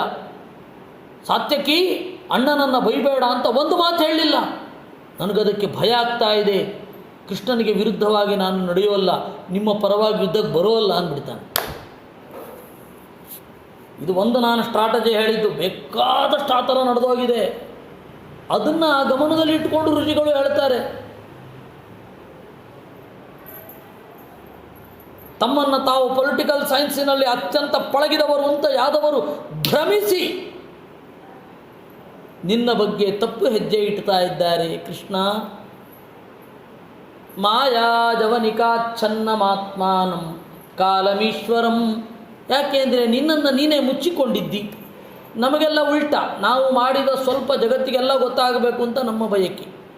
ದೇವರು ಎಲ್ಲ ಮಾಡಿಬಿಟ್ಟು ನನ್ನ ಬಗ್ಗೆ ಯೋಗ್ಯತೆ ಇದ್ದರೆ ತಿಳ್ಕೊಳ್ಳಿ ಅಷ್ಟೇ. ಒಂದು ಕಂಪ್ನಿಯವರು ಏನಾದರೂ ಈ ಜಗತ್ತನ್ನು ನಿರ್ಮಾಣ ಮಾಡಿದ್ದಿದ್ರೆ ಎಷ್ಟು ಕಡೆ ಮೇಡ್ ಇನ್ ಬೋರ್ಡ್ ಇರೋದು? ಯಾವುದೂ ಇಲ್ಲ. ಯಾಕೆಂದರೆ ದೇವರಿಗೆ ನಾನು ಪ್ರಕಟನಾಗಿರಬೇಕು ಅಂತ ಇಲ್ಲ, ನಾನು ಗುಪ್ತನಾಗಿದ್ದರೆ ಸಾಕು. ಹೀಗಾಗಿ ಮಾಯಾ ಜವನಿಕಾಚ್ಛನ್ನಂ, ಆ ಪದ ಏನು? ಮಾಯಾ ಜವನಿಕಾಚ್ಛನ್ನಂ, ಮಾಯ ಎಂಬ ಪರದೆಯಿಂದ ಮುಚ್ಚಿಕೊಂಡಿರುವ ನಿನ್ನನ್ನು ಈ ಯಾದವರು ತಿಳಿದಿಲ್ಲ ಅಂತಾರೆ ಋಷಿಗಳು. ಕೃಷ್ಣನೆದುರುಗಡೆ ಉಗ್ರಸೇನನಿಂದ ಹಿಡಿದುಕೊಂಡು ಕಡೆಯ ತನಕ ಇರುವವರೆಲ್ಲರನ್ನು ತೋರಿಸ್ಲಿಕ್ಕೆ ಏನು ಧೈರ್ಯ ಇರಬೇಡ ಅವರಿಗೆ. ಆ ಧೈರ್ಯ ಕೊಟ್ಟಿದ್ದು ದೇವರೇ. ಇಲ್ಲಾಂದರೆ ಅಯ್ಯೋ ನಾವು ಸರಿಯಾಗಿ ಮಾತನಾಡಿಬಿಟ್ರೆ, ಎದುರುಗಡೆ ಇದ್ದದ್ದನ್ನು ಇದ್ದ ಹಾಗೆ ಹೇಳಿಬಿಟ್ರೆ ಎಲ್ಲಿ ಜನ ತಪ್ಪು ತಿಳ್ಕೋತಾರೋ ಅಂತ ಭಯ ಇರೋದೇ ಜಾಸ್ತಿ ಎಲ್ಲರಿಗೂ. ಆಗಿಲ್ವೇ ಇಲ್ಲ ಅವರಿಗೆ. ಯಾಕೆ? ದೇವರು ಆ ಧೈರ್ಯ ಕೊಟ್ಟಿದ್ದು. ತಸ್ಯಾದ್ಯತೆ ದದೃಚಿಮಾಂಗ್ರಿ ಮಘೌಘಮರ್ಚ ತೀರ್ಥಾಸ್ಪದಂ ಹೃದಯ ಧೃತಂ ಸುವಿಪಕ್ವಯೋಗೈ ಉತ್ಸಿಕ್ತ ಭಕ್ತಿಪಹೃತಾಚಯ ಜೀವಕೋಚಾ ಆಪುರ್ಭವದ್ಗತಿಮಥಾನುಗ್ರಹಾಣ ಭಕ್ತಾನ್. ಬೇಕಾದಷ್ಟು ಜನ ಹಿಂದೆ, ನಮಗಿಂತ ಹಿಂದೆ ಇದ್ದ ಭಕ್ತರು ಜೀವಕೋಶವನ್ನೇ ಶುದ್ಧ ಮಾಡ್ಕೊಂಡ್ಬಿಟ್ಟಿದ್ದಾರೆ. ಅದರಿಂದಾಗಿ ಅವರೇ ಸ್ವಯಂ ತೀರ್ಥ, ನೋಡಿದವರನ್ನು ಪವಿತ್ರಗೊಳಿಸ್ತಾರೆ. ನೋಡಿದವರನ್ನು ಪವಿತ್ರಗೊಳಿಸುವ ತಿಳಿಯಾದ ಸ್ವಭಾವ ಇರುವ ನಿನ್ನ ಭಕ್ತರು, ಅವರಿಗೆ ಅನುಗ್ರಹ ಮಾಡಿದವನು ನೀನು. ಅಂತಹ ನಿನ್ನ ಚರಣವನ್ನು ತೀರ್ಥಕ್ಷೇತ್ರದಲ್ಲಿ ಸಂದರ್ಶನ ಮಾಡ್ತಾ ಇದ್ದೇವೆ ಅನ್ನೋದು ನಮ್ಮ ಭಾಗ್ಯ. ತೇ ದದೃಶಿಮ, ಅದನ್ನು ನೋಡ್ತಾ ಇದ್ದೇವೆ ನಾವು. ಉತ್ಸಿಕ್ತ ಭಕ್ತಿ ಉಪಹೃತ ಆಶಯ ಜೀವಕೋಶಾಹ, ಉಕ್ಕಿ ಹರಿದ ಭಕ್ತಿಯಿಂದ ತಿಳಿಯಾದ ಎದೆಗೂಡಿನೊಳಗಣ ದೋಷ ಇರುವವರು. ಇತ್ಯನುಜ್ಞಾಪ್ಯದಾಚಾರ್ಹಂ ಧೃತರಾಷ್ಟ್ರಂ ಯುಧಿಷ್ಠಿರಂ ರಾಜರ್ಷಿವರ್ಯಾಸ್ತಾನ್ ಗಂತುಂ ಮುನಯೋ ದಧಿರೇ ಮನಃ. ಈ ರೀತಿಯಾಗಿ ಆ ಎಲ್ಲ ಋಷಿಗಳು ದೇವರ ಮಾತಿಗೆ ಪ್ರತಿಕ್ರಿಯೆಯನ್ನು ಕೊಟ್ಟು ಹೋಗಿ ಬರ್ತೇವೆ ಅಂತ ಹೇಳಿ ಕೃಷ್ಣನ ಅನುಮತಿಯನ್ನು ಕೇಳಿ ಹೊರಟು ಬಿಟ್ಟರು. ತದ್ವೀಕ್ಷ ತಾನನೂರಜ್ಯ ವಸುದೇವೋ ಮಹಾಯಚಾಹ ಪ್ರಣಮ್ಯ ಚೋಪಸಂಗೃಶ್ಯ ಬಭಾಷೇದಂ ಸುಯಂತ್ರಿತಃ. ವಸುದೇವ ದೂರ ಅವರನ್ನು ಹಿಂಬಾಲಿಸಿ ಮತ್ತೆ ಮತ್ತೆ ಈ ರೀತಿ ಬರ್ತಾ ಇರಬೇಕು ಅಂತ ಕೈ ಮುಗಿದು ಕೇಳಿಕೊಂಡ. ನಮೋ ವಸ್ಸರ್ವದೇವೇಭ್ಯೋ ಋಷಯ ಶ್ರೋತುಮರ್ಹಥ ಕರ್ಮಣ ಕರ್ಮ ನಿರ್ಹಾರೋ ಯಥಾ ಸ್ಯಾನ್ನಸ್ತದುಚ್ಯತಾಂ. ಸ್ವಲ್ಪ ದೂರ ಹೋದ ಕೂಡಲೇ ಒಂದು ಸ್ವಲ್ಪ ಕೂತ್ಕೊಳ್ಳಿ ಎಂದಂತೆ ವಸುದೇವ, ಕೃಷ್ಣನ ಅಪ್ಪ. ಏನು ಅಂತ ಕೂತರು. ನನಗೊಂದು ಸಮಸ್ಯೆ ಇದೆ, ಅದನ್ನು ಪರಿಹಾರ ಮಾಡಬೇಕು ಅಂದ. ಏನು? ಕರ್ಮಣ ಕರ್ಮ ನಿರ್ಹಾರ ಯಥಾ ಸ್ಯಾನ್ನಸ್ತದುಚ್ಯತಾಂ. ನಾವು ಕರ್ಮವನ್ನು ಮಾಡುತ್ತೇವೆ, ಕರ್ಮದ ಫಲವಾದ ದುಃಖದಿಂದ ತಪ್ಪಿಸ್ಕೋಬೇಕು. ಹೇಗೆ ಸಾಧ್ಯ? ಅದನ್ನು ಹೇಳಿ ಅಂತ ಕೇಳಿದ ಕೃಷ್ಣನ ಅಪ್ಪ. ನಾರದೌವಾಚ ನಾತಿ ಚಿತ್ರಮಿದಂ ವಿಪ್ರಾಹ ವಸುದೇವೋ ಬುಭುತ್ಸಯ ಕೃಷ್ಣಂ ಮತ್ವಾರ್ಭಕಂ ಯನ್ನಃ ಪೃಚ್ಛತಿ ಶ್ರೇಯ ಆತ್ಮನಃ. ಅದಕ್ಕೆ ನಾರದರು ಹೇಳಿದ್ರಂತೆ, ಇದರಲ್ಲೇನು ಆಶ್ಚರ್ಯ ಇದೆ? ಕೃಷ್ಣನನ್ನ ಮಗ ಅಂತ ತಿಳಿದುಕೊಂಡಿರೋದ್ರಿಂದಾಗಿ ನಮ್ಮನ್ನು ತನ್ನ ಉದ್ಧಾರದ ಬಗ್ಗೆ ಪ್ರಶ್ನೆ ಕೇಳ್ತಾ ಇದ್ದಾನೆ. ಕೃಷ್ಣನನ್ನು ಪರಮಾತ್ಮ ಅಂತಲೇ ತಿಳ್ಕೊಂಡು ಬಿಟ್ಟಿದ್ರೆ ಅಲ್ಲೇ ಹತ್ತಿರ ಇದ್ದೆ ಉತ್ತರ. ಅಲ್ಲೇ ಹತ್ತಿರ ಇರುವ ಉತ್ತರ ಬಿಟ್ಟು ಯಾವುದೋ ಎತ್ತರಕ್ಕೆ ಹೋಗಬೇಕು ಅಂತ ಎಲ್ಲೋ ಇರುವವರನ್ನು ಕೇಳ್ತಾ ಇರೋದು ಯಾಕೆ ಹೇಳಿ? ದೇವರ ಇಚ್ಛೆ ಅಷ್ಟೇ ಇದೆ. ಹಿತ್ತಲ ಗಿಡ ಮದ್ದಲ್ಲ ಅನ್ನಲ್ವೇ, ದೇವರಿಗೆ ಹಾಗಾಗಿದೆ. ಸನ್ನಿಕರ್ಷೋ ಹಿ ಮರ್ತ್ಯಾನಾಂ ಅನಾದರಣ ಕಾರಣಂ ಗಾಂಗಂ ಹಿತ್ವಾ ಯಥಾನ್ಯುಂಭ ತತ್ರತ್ಯೋ ಯಾತಿ ಶುದ್ಧಯೇ. ಬಹಳ ಹತ್ತಿರ ಇದ್ದರೆ ಅನಾದರ ಬಂದ್ಬಿಡತ್ತೆ. ಗಂಗಾ ನದಿಯ ತೀರದಲ್ಲಿರುವವನು ಶುದ್ಧಿಗಾಗಿ ಇನ್ನೆಲ್ಲೋ ಹೋಗ್ತಾನೆ. ಗಾಂಗಂ ಹಿತ್ವಾ ಯಥಾ ದೂರ ತತ್ರತ್ಯೋ ಯಾತಿ. ಬೇರೆ ಶುದ್ಧಿ ಆಗಬೇಕು ಅಂತ ಬೇರೆ ಕಡೆಗೆ ಹೋಗ್ತಾನೆ. ಯಾಕೆ? ಗಂಗೆಯಲ್ಲಿ ಮುಳುಗಿದ್ರಾಗಲ್ವಾ? ಅನಾದರಣೆ. ಪ್ರತಿ ದಿವಸ ನೋಡ್ತಾ ಇರ್ತಾನಲ್ಲ. ಸಂಸ್ಕೃತದಲ್ಲಿ ಒಂದು ಸುಭಾಷಿತ ಉಂಟು, ಅತಿ ಪರಿಚಯಾದವಜ್ಞಾ ಭವತಿ ವಿಶಿಷ್ಟೇಪಿ ವಸ್ತುನಿ ತರುಣೀ ಭಿಲ್ಲ ಪುರಂಧ್ರೀ ಚಂದನ ಕಾಷ್ಠಮಿಂಧನಂ ಕುರುತೆ ಅಂತ. ಅತ್ಯಂತ ಪರಿಚಯ ಇದ್ದರೆ ಅವಜ್ಞಾ ಭವತಿ, ಅವನ ಬಗ್ಗೆ ತಾತ್ಸಾರ ಇರುತ್ತೆ.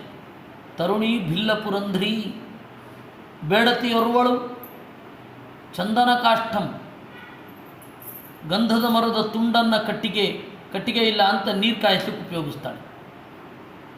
ಅದರಿಂದಾಗಿ ಅತ್ಯಂತ ಸಾಮೀಪ್ಯ ಇತ್ತು ಅಂದರೆ ದೇವರ ಬಗ್ಗೆ ಅನಾದರಣ ಇರುತ್ತೆ. ಯಾಕೆಂದರೆ ಅವನ ಒಳಗಡೆಯ ಎತ್ತರವನ್ನು ಪ್ರತಿ ದಿವಸ ನೋಡುವಷ್ಟು ತಿಳಿಯಾದ ಎದೆ ತಲೆ ನಮ್ಮಲ್ಲಿರೋದಿಲ್ಲ. ಆ ಹಿನ್ನೆಲೆಯಲ್ಲಿ ನಾವು ದೂರ ಇದ್ದರೆ ಒಳ್ಳೆಯದೇನೋ ಅಂತ ಅನಿಸುತ್ತೆ ಅಂದ್ಕೊಂಡ್ರಂತೆ ಋಷಿಗಳೆಲ್ಲ. ಯಸ್ಯಾನುಭೂತಿ ಕಾಲೇನ ಲಯೋತ್ಪತ್ಯಾದಿನಾಸ್ಯ ವೈ ಸ್ವತೋನ್ಯಸ್ಮಾಚ್ಚ ಗುಣತೋ ನ ಕುತಶ್ಚ ನರುಷ್ಯತಿ. ಪ್ರಳಯ ಆಗಲಿ, ಪ್ರಳಯ ಕಾಲ ಆಗಲಿ, ಉತ್ಪತ್ತಿ ಆಗಲಿ, ಪಾಲನೆಯಲ್ಲಾಗಲಿ ಯಾರ ಶಕ್ತಿ ಒಂದು ಚೂರು ಕುಂದುವುದಿಲ್ಲವೋ ಅಂತಹ ಪರಮಾತ್ಮ ಇವ್ರ ಜೊತೆಗಿದ್ದಾನೆ.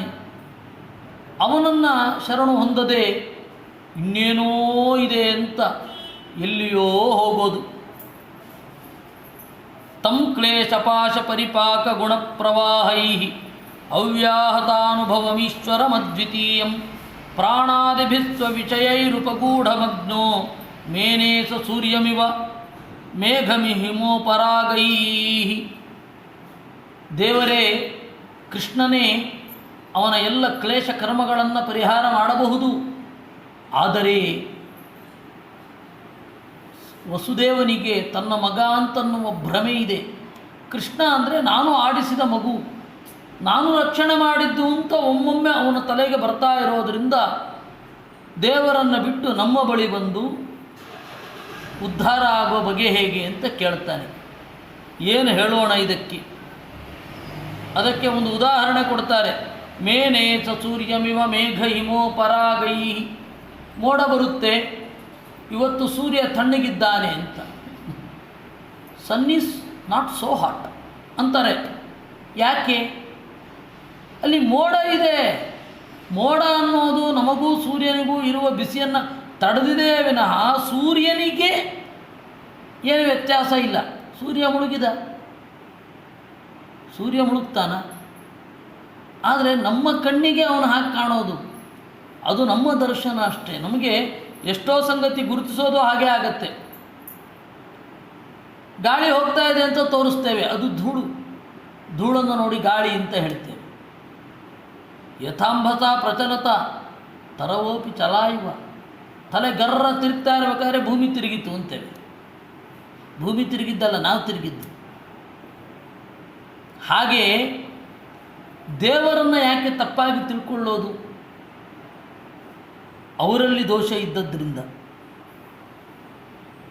ಅಥೋಚುರ್ಮುನಯೋ ರಾಜನ್ ಆಭಾಷ್ಯಾನಕದುಂದುಭಿಂ ಸರ್ವೇಷಾಂ ಶೃಣ್ವತಾಂ ರಾಜ್ಞಾಂ ತಥೈವಾಚ್ಯುತರಾಮಯೋ.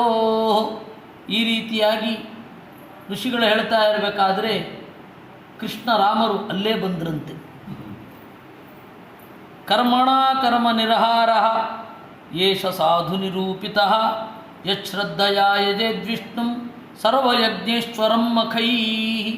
ಅದಕ್ಕೆ ಅವರು ಹೇಳಿದ್ರು, ನೀವು ಕೇಳಿದ್ರಲ್ಲ, ಕರ್ಮದಿಂದ ಕರ್ಮವನ್ನು ತಪ್ಪಿಸಿಕೊಳ್ಳುವುದು ಹೇಗೆ? ಕೆಸರಿನಿಂದ ಕೆಸರು ತೊಳ್ಕೊಳ್ಳಿಕ್ಕಾಗತ್ಯೆ? ಹಾಗೆ ಕರ್ಮದಿಂದ ಕರ್ಮದ ಬಂಧನವನ್ನು ನೀಗಿಕೊಳ್ಳಿಕ್ಕಾಗತ್ಯ ಅಂದರೆ ಆಗತ್ತೆ. ಹೇಗೆ?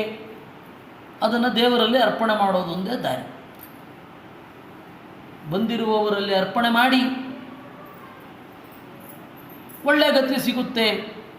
ಚಿತ್ತಸ್ಯೋಪಶಮೋ ಯೋ ವೈ ಕವಿಭಿಶಾಸ್ತ್ರಚಕ್ಷುತ ದರ್ಶಿತಸ್ಸುಗಮೋ ಯೋಗೋ ಧರ್ಮಶ್ಚಾತ್ಮಮುದಾವಹ. ಶಾಸ್ತ್ರದಿಂದ ನಮಗೆ ಸಿಗಬೇಕಾದದ್ದು ಚಿತ್ತಸ್ಯ ಉಪಶಮಃ, ಶಾಂತ ಆಗಬೇಕು ಮನಸ್ಸು. ಚಿತ್ತಸ್ಯೋಪಶಮೋ ಯೋ ವೈ. ಶಾಸ್ತ್ರದಿಂದಲೇ ಟೆನ್ಷನ್ ಆದರೆ ಆ ಶಾಸ್ತ್ರವನ್ನು ತೆಗೆದು ಬಾವಿಗೆ ಸರಿ, ಏನು ಪ್ರಯೋಜನ ಇಲ್ಲ. ಶಾಸ್ತ್ರ ನಮಗೆ ಯಾವತ್ತೂ ಟೆನ್ಷನ್ ಕೊಡಬಾರದು. ನಾವು ಮಾಡುವ ಕ್ರಿಯೆ ಅದು ಹೊರೆ ಆಗಬಾರದು, ಆರಾಮವಾಗಿ ಇರಬೇಕು. ಕರ್ಮ ಅನ್ನೋದು ಹೊರೆ ಆಗಬಾರದು, ಆರಾಮವಾಗಿ ಅದರಲ್ಲಿ ಮಾಡೋದರಲ್ಲಿ ಇನ್ನಷ್ಟು ಉತ್ಸಾಹ ಇರಬೇಕು. ಆ ತರಹ ಇದ್ದರೆ ಕರ್ಮ. ಅಯ್ಯೋ ಇಷ್ಟು ಕೂಡ ಸ್ನಾನ ಮಾಡಲೇಬೇಕು, ಏನದು? ಅದೆಲ್ಲ ಅಸಂಗತ. ಅದು ಇಷ್ಟು ಮಾಡಿದ್ರೆ ಮಡಿ, ಇಷ್ಟು ಮಾಡದೆ ಹೋದರೆ ಮೈಲಿಗೆ, ಅವೆಲ್ಲ ದಡ್ಡತನ. ಚಿತ್ತಸ್ಯೋಪಶಮಃ. ಶಾಸ್ತ್ರದ ಹಿನ್ನೆಲೆ ಏನು? ಮನಸ್ಸು ನಿರಾತಂಕದಿಂದ ಇರಬೇಕು. ನೀವು ಆ ತರಹ ಪ್ರಾಕ್ಟೀಸ್ ಮಾಡಿ, ಅದು ಶುದ್ಧ. ಚಿತ್ತಸ್ಯೋಪಶಮಃ ಯೋ ವೈ ಕವಿಭಿಶಾಸ್ತ್ರಚಕ್ಷುಷ. ಇದನ್ನು ಋಷಿಗಳು ಕಂಡದ್ದು ಮನಸ್ಸು ನಿಗ್ರಹ ಆಗಬೇಕು ಅಂತ. ನಾವಿವತ್ತು ಮಾಡುವ ಎಲ್ಲ ಆಚರಣೆಗಳು ಇಂದ್ರಿಯ ನಿಗ್ರಹಕ್ಕೆ ಮತ್ತು ಮನೋನಿಗ್ರಹಕ್ಕೆ ಸೂಚನೆ. ಮುಸರೆ ಅಂತೇವೆ, ಯಾಕೆ ಅಂದರೆ ಪದೇ ಪದೇ ತಿನ್ನದೇ ಇರು ಅಂತಷ್ಟೆ.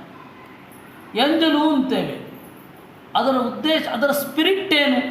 ಪದೇ ಪದೇ ತೆಗೆದುಕೊಳ್ತಾ ಇರೋದು, ಪದೇ ಪದೇ ತಿಂತಾ ಇರೋದು.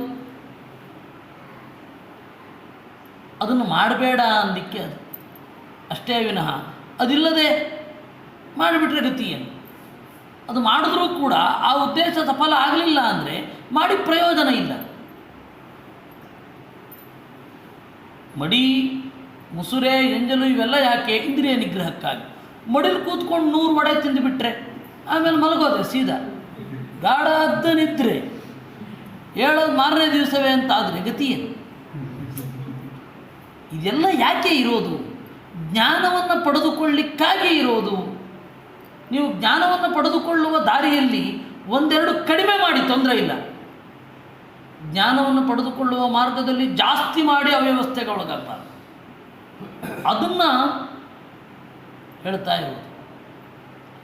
ಇದನ್ನು ಶಾಸ್ತ್ರಚಕ್ಷುಷ, ಶಾಸ್ತ್ರವೆಂಬ ಕಣ್ಣಿನಿಂದ ಋಷಿಗಳು ಕಂಡು ಹೇಳಿದ್ದಾರೆ. ದರ್ಶಿತ ಸುಗಮೋ ಯೋಗ, ತೋರಿಸಿರೋದು ಬಹಳ ಸುಲಭವಾದ ದಾರಿ.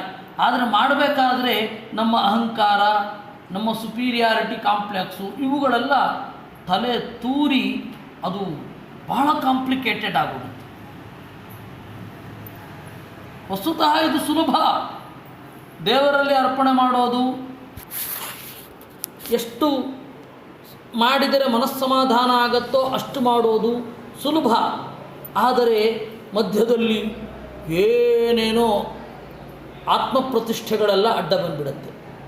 ಅದರಿಂದಾಗಿ ನಮ್ಮ ಕರ್ಮದಲ್ಲಿ ಅವ್ರು ಬರಬಾರದು, ಇವರು ದೂರ ಇರಬೇಕು, ಇವುಗಳೆಲ್ಲ ಶುರು ಆಗೋಗುತ್ತೆ.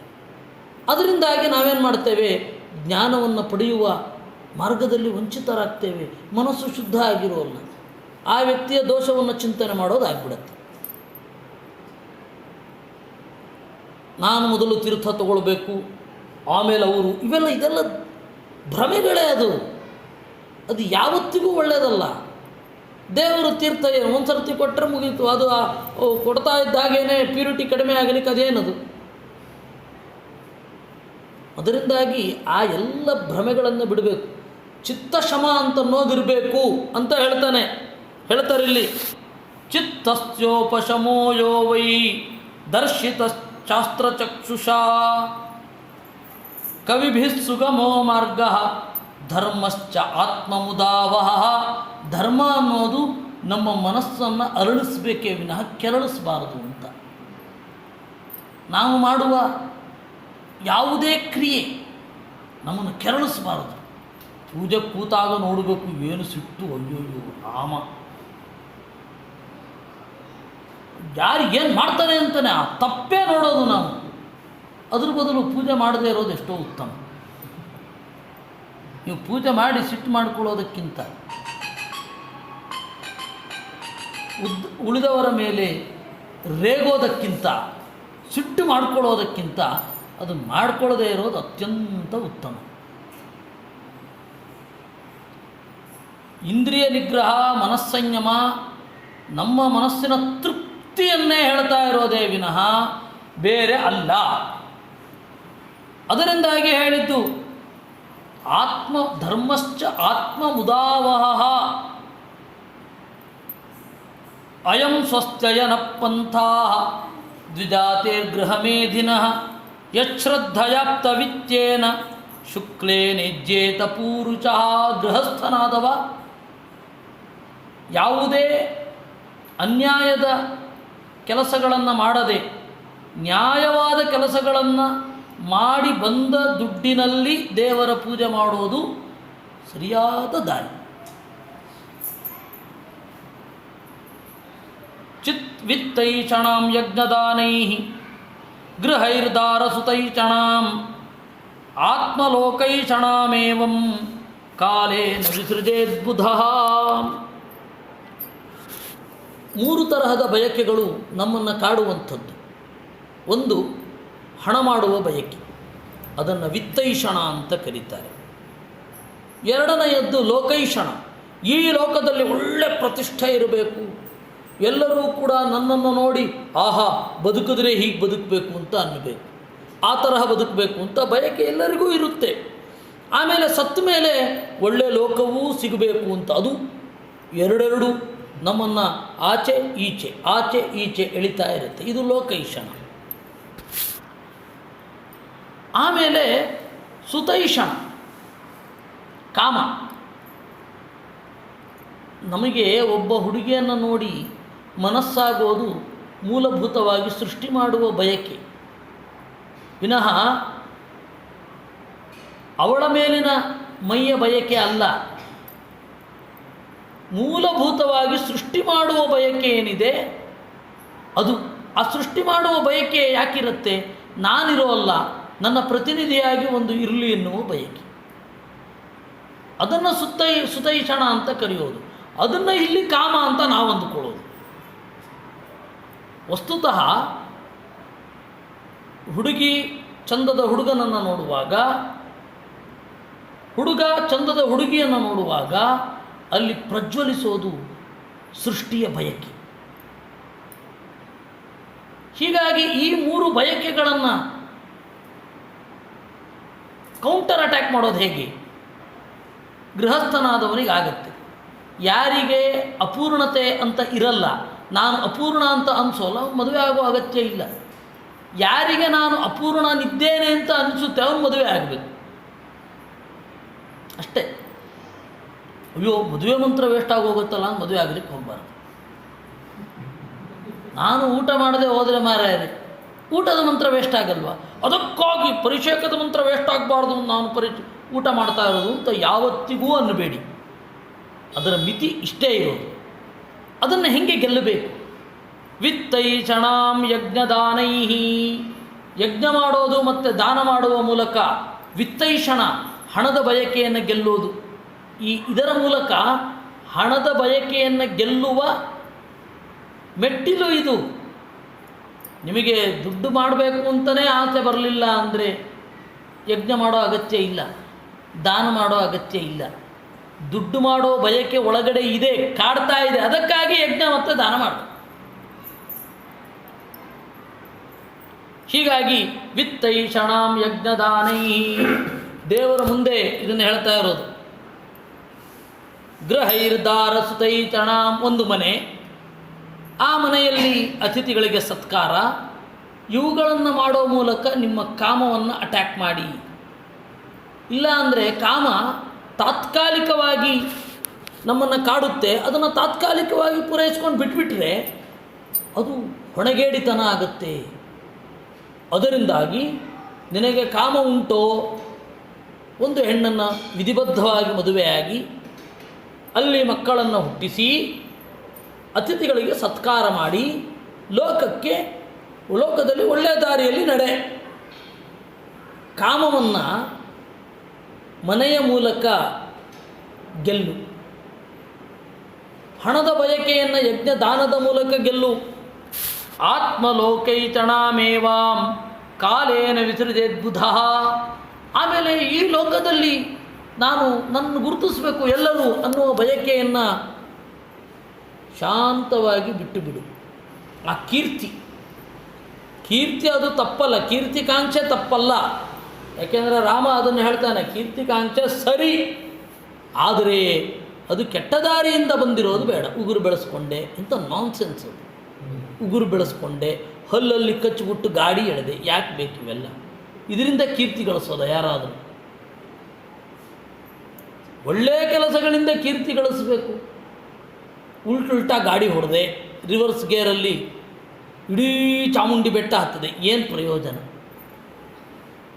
ಅದರಿಂದಾಗಿ ನಾವು ಯಾವುದೇ ಕಾರಣಕ್ಕೂ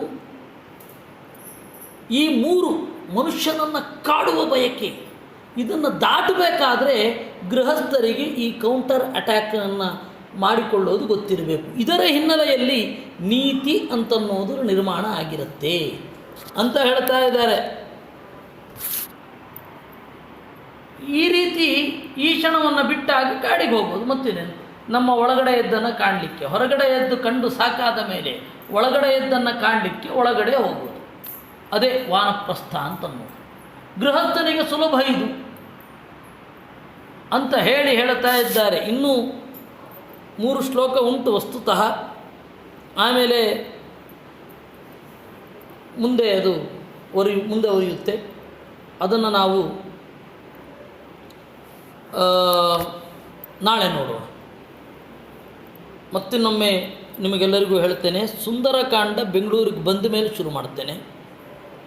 ಇಲ್ಲಿ ಯಥಾಪ್ರಕಾರ ನಡೆದಿದೆ. ಏಕೆಂದರೆ ಈಗ ನಮ್ಮ ದಿಲೀಪ ರತ್ನಾಕರರ ಸಂಬಂಧಿಕರಿಂದ ಈ ವೈಫೈ ಸೌಲಭ್ಯ ಸಿಕ್ಕಿರೋದ್ರಿಂದ ಇದೊಂದು ಚೆನ್ನಾಗಿ ಮಾಡ್ತೇನೆ. ಭಾನುವಾರ ಬೆಳಗ್ಗೆ ಮಹಾಭಾರತ ಇರುತ್ತೆ, ಆಮೇಲೆ ಭಾಗವತ ಸಂಜೆ ಯಥಾಪ್ರಕಾರ ಇರುತ್ತೆ. ಅದನ್ನೆಲ್ಲವನ್ನೂ ಕೂಡ ದೇವರು ನಡೆಸಲಿ. ಯಾವುದೇ ಅಡ್ಡಿ ಆತಂಕಗಳಾಗದಂತೆ ಭಾಗವತದ ಚಿಂತನೆ ನಮ್ಮಲ್ಲೆಲ್ಲ ಮೂಡಲಿ. ಕೃಷ್ಣಾರ್ಪಣಮಸ್ತು. ಯಾರಿಗೆ ಸರಿಯಾಗಿ ಬಂದಿಲ್ಲ ಅವರಿಗೆ ಆಡಿಯೋ ಕಳಿಸುವ ವ್ಯವಸ್ಥೆಯೂ ಇದೆ. ಬಂದಿಲ್ಲ ಅಂತಂದರೆ ಹೇಳಿ ಕಳಿಸುವ. ಕೃಷ್ಣಾರ್ಪಣಮಸ್ತು.